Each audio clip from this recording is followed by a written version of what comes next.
তোমার বাবাও এই ভুলটা করেছিল, একটা গরিব ঘরের মেয়েকে বিয়ে করে আমার সামনে এসেছিল। ভুল আমার বাবা করেনি দাদু, ভুল করেছিলেন আপনি, এবং আজকে আপনি ভুল করতে যাচ্ছেন। আপনি যদি আমাকে আর বকুকে মেনে না নেন, আপনার বংশ এখানেই শেষ। আমাকে নিয়ে তোমার চিন্তা করতে হবে না, আমার চিন্তা আমি করি। দাদু কেন চিন্তা করবো না বলেন? সারাটা জীবন আপনার অহংকার আর দম্ভ নিয়েছিল। টাকা পয়সা দিয়ে কি হবে বলেন? আপনার এক বিশাল সহায় সম্পর্ক সবকিছু আছে, শুধু পাশে নেই আপনার পরিবার, আপনার সন্তান সন্তানাদি, নাতি নাতনি, এমনকি গ্রামবাসী আপনার পাশে। দিন শেষে আপনি একা। আফসোসের কথা কি জানেন দাদু? আজকে যদি আপনি মারাও যান, আপনার লাশের খাটে এটা নেওয়ার লোকজন পর্যন্ত নেই।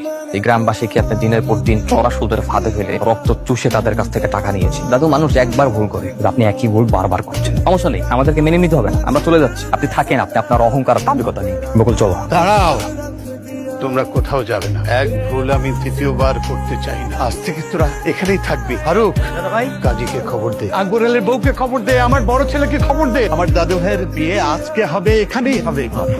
থাক থাক